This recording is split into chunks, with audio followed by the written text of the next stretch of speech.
The United Nations Convention on the Rights of Persons with Disabilities aims at ensuring the full and equal enjoyment of all human rights and fundamental freedom by all persons with disabilities. Nigeria has ratified this convention and has over the years made efforts towards achieving this goal through legislation and support systems in all strata of development.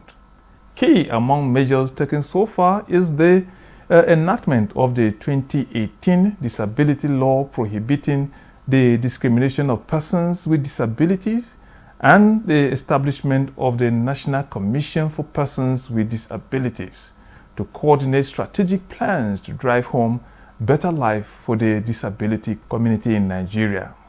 The Commission has been collaborating with key players, including the World Bank, in this direction.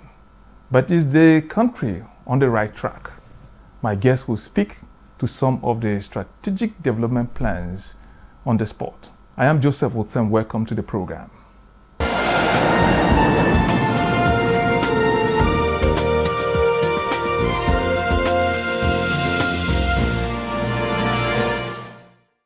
Now, my guest is a disability inclusion and development practitioner with over 15 years experience. Since 2022, he has been a World Bank consultant on policy and disability inclusion attached to the National Commission for Persons with Disabilities. He is the founder and CEO of Inclusion Development Consult and Human and Organizational Resources Development Center, respectively. He is currently consulting for many international and national organizations where he is contributing to development and implementation of legal and policy frameworks on disability rights and inclusion in sectors like education, health, social protection, financial inclusion, inclusive public procurement, telecommunications, public transport, public infrastructure, and the electoral process, and most recently, the development of disability disaggregated data in line with the Washington Group question sets between 2012 and 2022. My guest is a scholar in the Institute of Development Studies, University of Sussex, United Kingdom, an alumni of the U.S. International Professional Exchange Program and of Mobility International, USA, with degrees in political science, education, and human resources management. On the spot is the World Bank Technical Assistant to the National Commission for Persons with Disabilities, Dr. Adebukola Adebayo. Welcome to the program. Thank you very much. Thanks for having me. Yes, okay. You are providing technical assistance to the National Commission for Persons with Disabilities. This is a commission that OC doesn't have a huge budget and is relying heavily on collaboration and support to take care of some of its mandate.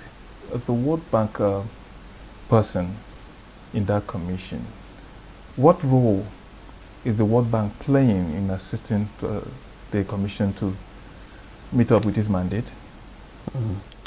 Okay, thank you very much again, and happy to be here. Well, let's start by appreciating the leadership of the Commission under the able leader, the Executive Secretary, David Lalu, who has reached out to partners, to development partners across the country, who has shared his vision with them, and through which they have come to support him to achieve the mandate of the Commission. Because without his reaching out, without his own vision, those in the World Bank and other development partners would not know where to come in. So he has set a vision, and it is that vision that the partners are keen into. That said, I think what the World Bank specifically came to do with the Commission is to strengthen its governance and institutional structures, because the law is a piece of document. It doesn't give so much details. It's an omnibus document that just gives an idea, direction of where we want to go with regards to disability rights and inclusion. But with the support of the World Bank and other partners, the Commission under James Lalu has been able to expand its governance structure, developed operational policies, and these are what we have done in the last 2-3 years when the Commission was created. The law needs to be unpacked into operational policies, frameworks, standard operating procedures, and regulations in accordance with the various provisions or sections of the law. And so when the new agency is created like that, you need to be able to interpret the law, unpack it into modules, into manuals, into different smaller documents, which they will now use to implement the provisions of the act. This is one major aspect that the James Lalu-led Commission has really focused on, and that's what the World Bank and other partners came to do, has been doing with the Commission in the last 2-3 years. Okay, you're talking about breaking it down. The Commission itself, I'm sure you have recognized that, and then now the Executive Secretary recently launched what they call the implementation of the 5-year strategic development plan. I'm sure you're aware of that. Absolutely. So what is this 5-year strategic development plan all about? And what will you, as the World Bank representative there, what would you be expecting from that plan? The way it works is that when the Executive Secretary was appointed, like I said, he was only given a copy of the act. And of course, as a leader, you are expected to now, hit the ground running, bring your experience to bear on how you want to implement the act. And so the first step that the leadership of the Commission took under James Lalu was to develop a 5-year strategic plan. That plan was ready by 2022 April, and is to run from 2022 to 2027. Now the plan is currently serving as the compass through which the Commission designs, set up, plan, implement, monitors and evaluate all its programs, its operations, its services. That plan has about 10 strategic objectives, cutting across issues of operations, issues of policy development, issues of providing services, issues of cross-cutting issues like gender and children, issues of partnership building, and so on and so forth. So all of these 10 strategic objectives of the plan is what the Commission is implementing through its annual budgets. So one aspect of that strategy, of the strategic objectives, has to do with policy development, the operational policies with which the Commission will implement its programs. So what the World Bank has done between 2022 and now is to help the Commission develop those operational policies. And as we speak, up to 13 operational policies have been developed. Actually, the plan prescribes that there should be about 40 of them. Okay, and that's a huge number. It tells you how vast the strategic plan is. About 40 policy items are to be developed. But so far so good, because of the painstaking process it has to go through. We all know what it takes to develop even one policy in a government agency. Okay. But I don't know how the ES has done it, but with the support of the World Bank, we've been able to develop 13 Okay. of those policies, so far so good. Okay. Definitely everything has to go in line with the United Nations Conventions on Persons with Disabilities. Absolutely. So Absolutely. when you take a look at what they have, I don't want to say a lot of things are in a rush, Yeah. or are rushly put in there. Is this in line with the convention? Absolutely. The Disability Act itself was designed in line with the provisions in the UN Convention on Rights of Persons with Disabilities. In fact, we've done a visual to show how our Disability Act in Nigeria aligns with provisions of the UNCRPD.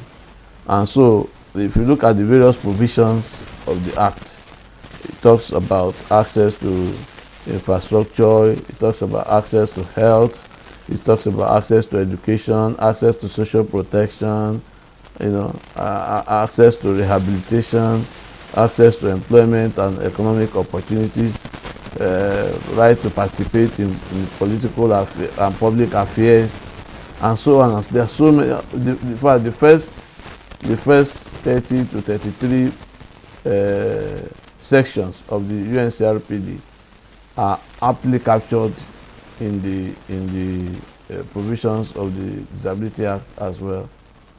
So now that we don't have the Act and the Commission in place, it is for the Commission to now begin to implement all of these provisions that I highlighted, from access to education, to health, to social protection, to public transportation, to public buildings, and so many other rights as enshrined in the Act.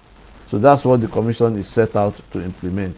But the Commission will then now need to put in place operational policies and guidelines and regulations in place to be able to achieve this. I'm sure as we discuss, I'll be able to speak to specifics of which of these 13 operational documents we have developed, what they address.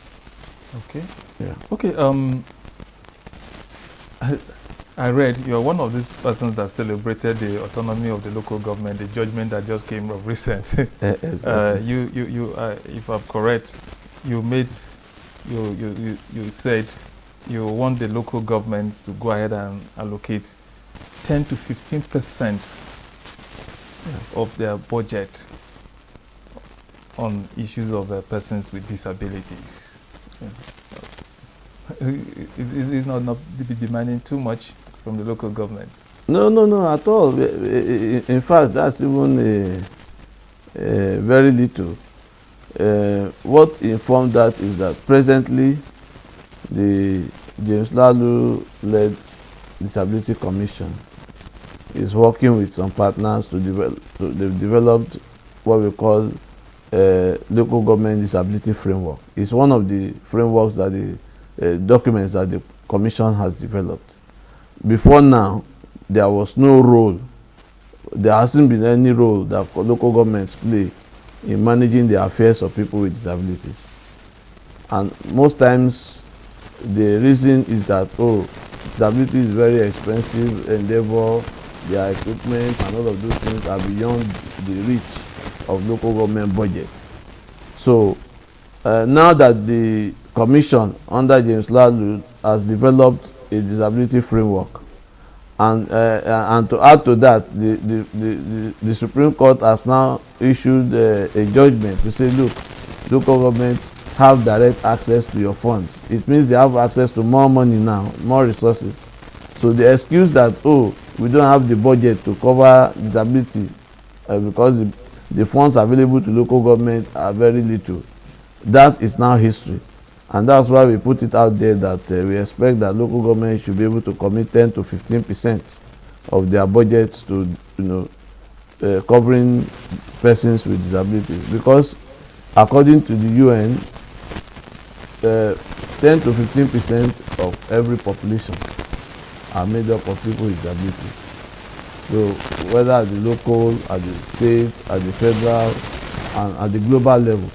So and that's why we are saying if we are 10 to 15% of the population, committing 10 to 15% of your budget to that section of the population, I don't think it's too much. Okay, we'll take a break now, but when we come back, I will now ask you the other way. I know why I asked you that first. Okay. So that we'll know whether the 15% you're asking for is not too little for that. Okay. Okay.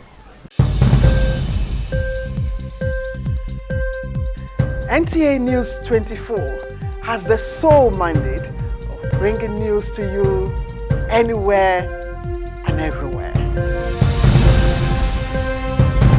We set standards based on current broadcast realities while consolidating on a wider reach to variety of audiences. We go beyond the screaming headlines to verify, interrogate, and accommodate all shades of opinion without prejudice to national interest.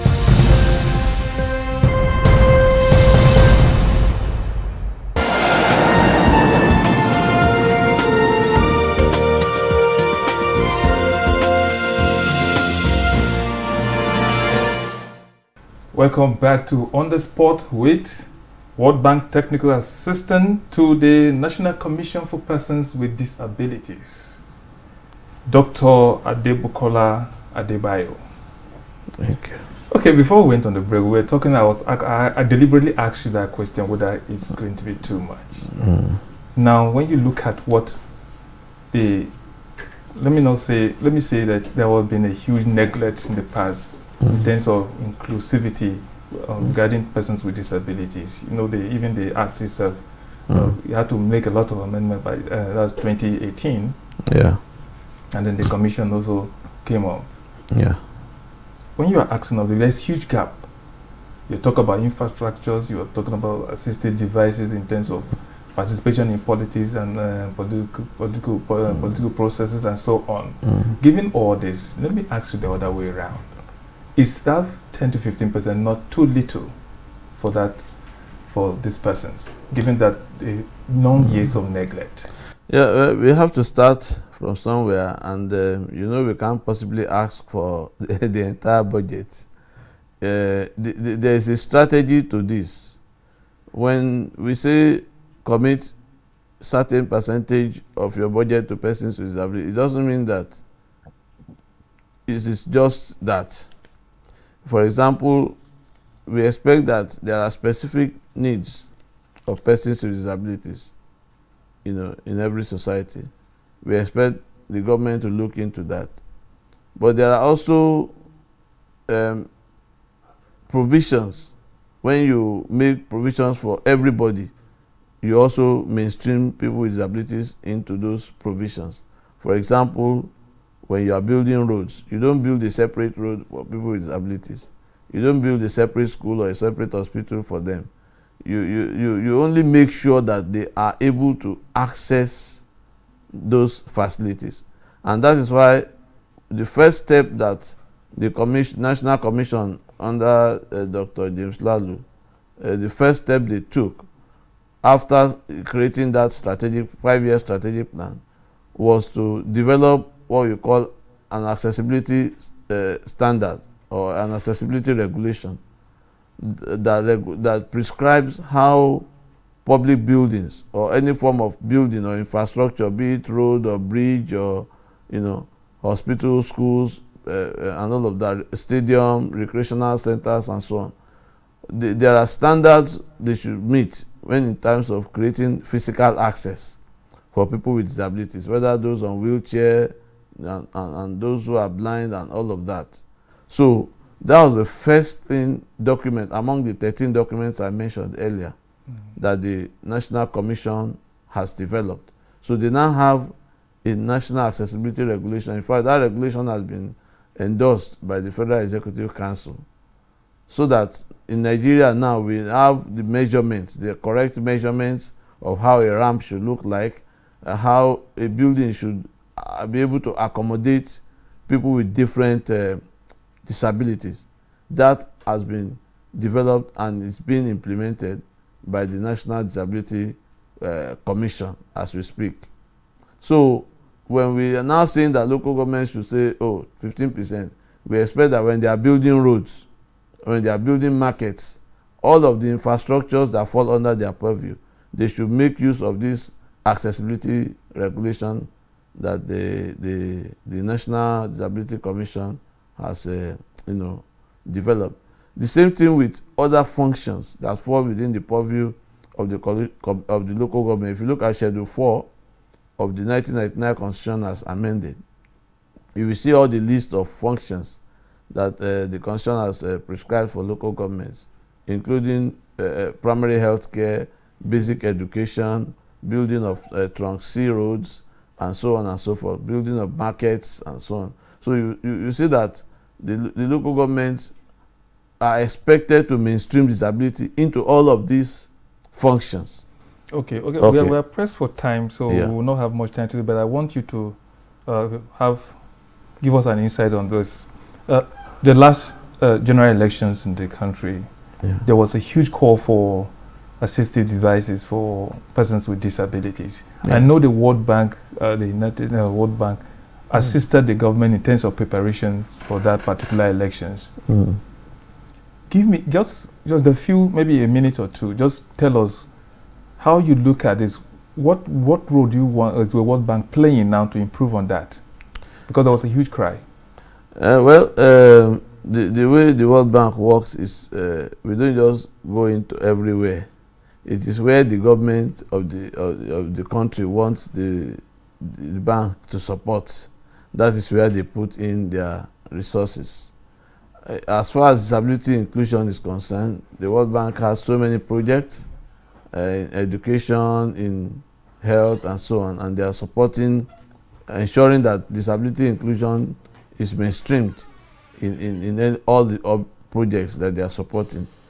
But as per election, I think that we have come of age, and the National Electoral Commission, Independent Electoral Commission, has developed a policy on disability inclusion in the electoral process, and they are implementing that policy, gradually.